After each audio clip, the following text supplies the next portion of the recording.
Hello, and welcome to another episode of Solipsist Watched, where this week I watched Downfall from 2004. Now, this has been on my to-watch list forever, but it is both a subject of a very heavy topic and a very long movie. My version, which I believe is... Actually, I'm not sure whether this is the original cut or not, is 2 hours and 40 minutes. It's a long film, and that's a lot to digest, especially with the subject matter at hand.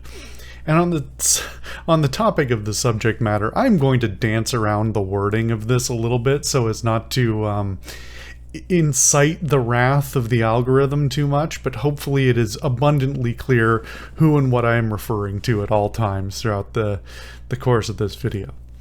And the reason I finally got around to watching it again is in part because I've seen some clips of it circulating again. Now, this is actually, the clip that I saw recently posted once again is actually not one I've seen before, and that is funny because a lot of people know about this film, but I don't think a lot of people have actually watched it. You may already know this film for this same reason, but a while back, a clip of it did the rounds as a meme, where, let's say, the leader is in a room having a tirade, losing his mind, and somebody put some humorous subtitles in place of the original subtitles for him having a tantrum, basically. And it was a great meme, but out of context, the rest of the film, it's a little. It could be considered a little tasteless. But that means a lot of people are aware of this film, or at least of one scene within the film. However, this is a very serious film, obviously. Well, I shouldn't say obviously, because actually there have been a couple of humorous films in the last decade or so on the subject of or around the subjects of this film. So maybe it's not as guaranteed, but this is a very heavy and serious film, and it's supposed to be really an exploration in a sense as a character study, but this is really an ensemble cast type of performance. Now, I believe it's Bruno Ganz as who plays the leader, and yes, he is pretty extraordinary in the film as an actor. But this is really, like I said, an ensemble cast. It covers a broad range of different individuals, some of them who are more accurate to the realistic history, and some that are, very much imagined for the sake of the film, because documentation of actual conduct and the accuracy of actual documentation is questionable. But there are some extraordinary characters in this film, performed extremely well with a variety of, a range of emotions. And I think that's really important and really interesting, especially from a cinematic and historical perspective, because this is a little bit difficult to parse. It's hard to look at such an awful, awful group of individuals who perpetuated such evil upon the world, including their own people, and try and paint them with humanity without slipping into being apologetic about it, shall we say. That's a very dangerous and fuzzy line to be crossing. But I think this movie does an extraordinary job of balancing between the two, where it humanizes all of the characters and really brings to the forefront that these are individuals who are flawed in various ways, but are not completely, they're not inhuman by their very nature, without ever feeling like it's apologizing or excusing any of their choices or actions. And that's a very fine line to be tiptoeing down, especially for the individuals in question, the subject matter in question, and for this being a German production. I think it's a mixed production, but I believe this is like the first German production to ever, since since basically Germany implemented its laws about what you're allowed to portray in film. They have some pretty strict laws about that, especially around this group in this this era, let's say. And so I believe it's like the first, if or one of the first movies or TV shows to portray the leader in any such light, in any such directness. And it's an extraordinary performance as a result. Like I said, these are all really well acted individuals. They do some incredible casting. I mean, the leader's casting, Bruno Ganz, his performance is incredible top to bottom. There's a lot of actors in here that I've never seen before, but let me check here. I believe it's Ulrich Mathis, who I've never seen in anything before. He is incredibly cast. He is horrific to look at. Like, no offense to the actor, and this is definitely it's in part his own face, but in part it is very much the makeup team and the lighting and all these other things. Looking at his face, it's like looking into a skull. It's like he is genuinely intensely unpleasant to look at. He looks evil in an unbelievable way that is hard to articulate. And that is one of the most overt things, but it's a credit to the entire production, the quality of the makeup work, the special effects work, the practical effects that are done, the costumes, the sets, all of these things, all of the production elements are really extraordinarily well done. There are some grotesque elements that I think I have a personal ick about. I don't know how to dance around this, about amputation, and there are a couple of amputation scenes, and I personally especially don't like them, and I think they're kind of gratuitous in the film, but they also look a little bit they're a little bit cheesy, where the practical effects look the things look a little rubbery. And I'm not saying they should have gone harder with that. I think they just should have omitted that. But that's a complete aside. That's a very minor thing. The rest of the practical effects, the makeup, the sets, all those things are really, really well done, and they make everybody look exactly the way they want to. They make people look sweaty, dirty, bloody, whatever. All of these things are extremely, extremely well executed, and that really lends to the entire the sense of dourness, the sense of despair, and the entire tone of the film being one of like sort of the end times for these individuals, where there's a sense of having to go on but not wanting to go on, while also having like all of these pressures, social, political, all these other things, and everybody's just like the tension that carries throughout the film between various individuals and the things they are not saying, the amount that they are not saying, because saying something would be very bad for their livelihoods, is fascinating. That's the dialogue itself is really, really well done. And to be totally honest, I know a tiny little bit of German, enough to notice certain things, and so I know some of the translation to the subtitles was a little bit iffy. It was a little bit hand wavy in some places, and I would have liked to have a complete accurate translation, but what can you do? But the dialogue, by all accounts, is very well done. The performances are really, really good, and that tone lands extraordinarily well.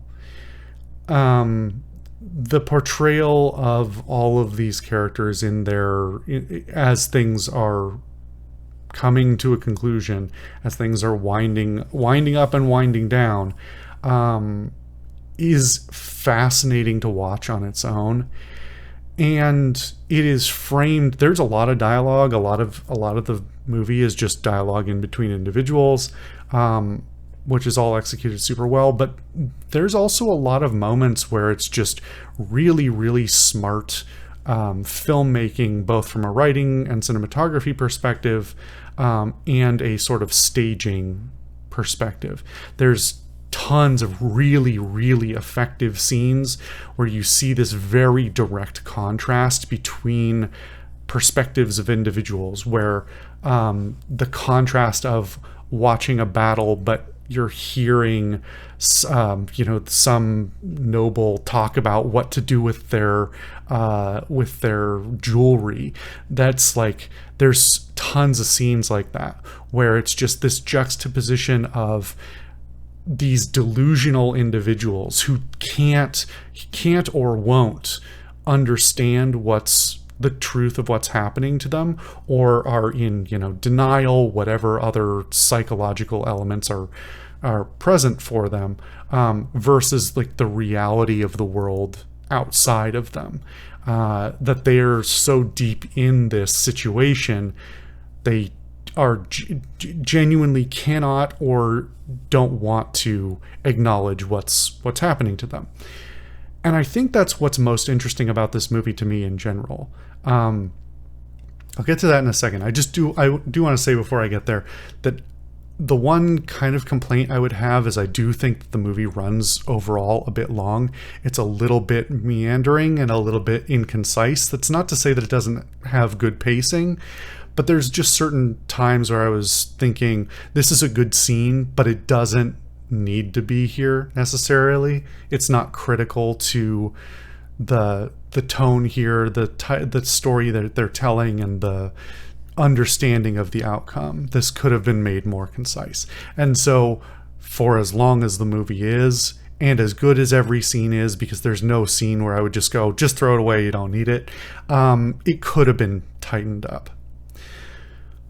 With that all said, I think what's most interesting about this film is that it is very unique in the perspective that it's portraying, and the kind of commentary that it's having on the individuals present. I've never seen for this group of individuals, nor in general, talking about things like war and politics and all those things. I've never seen any other movie take this kind of viewpoint and attack vector for looking at the foibles of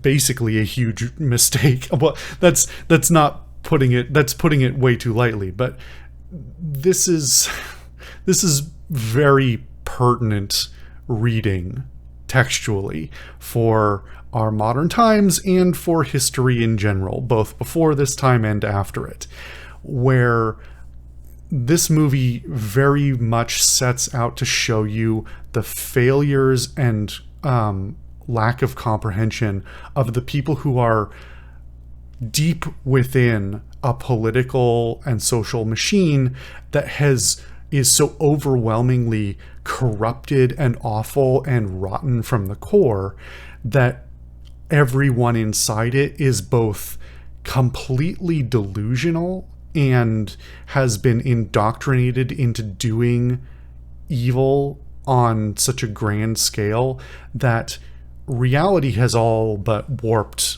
away from them completely.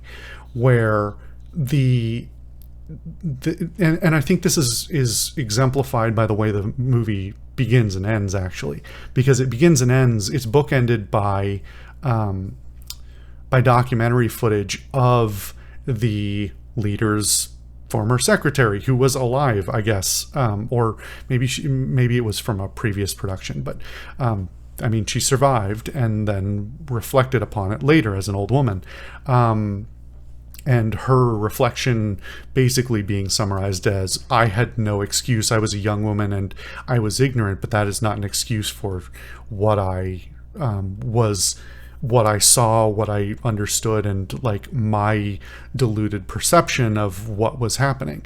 And I think that's great because it, as a book ending, because it shows you from the beginning and at the end what the movie intends to do, how it's setting up this understanding of both her as the character in the movie, her character in the movie, as well as everybody else. That everybody present, including the leader himself, is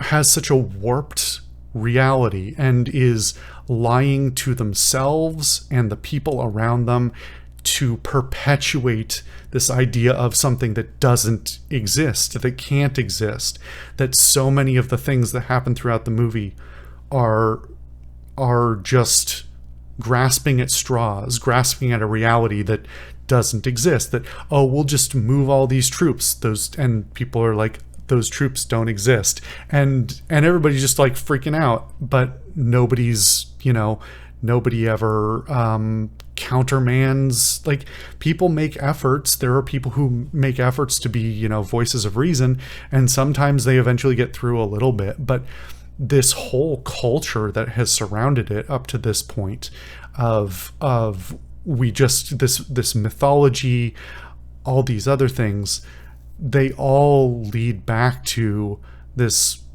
awful misunderstanding of reality, a denial of reality, and a refusal to ever have any self-reflection.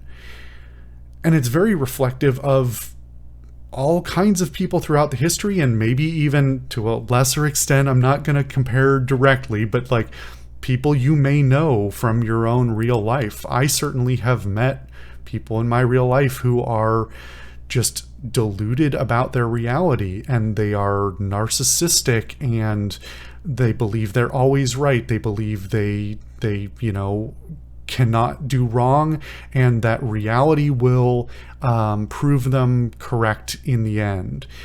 And there's a lot of discussions going on right now in the current time about the type of people who have that mentality and how that draws other similarly minded people who then also do not have the recognition that that kind of behavior, that mentality about others, breeds only, it only breeds a situation that tears itself apart. That as long as everything's going well, everybody's happy and everybody feels like they're on the winning side.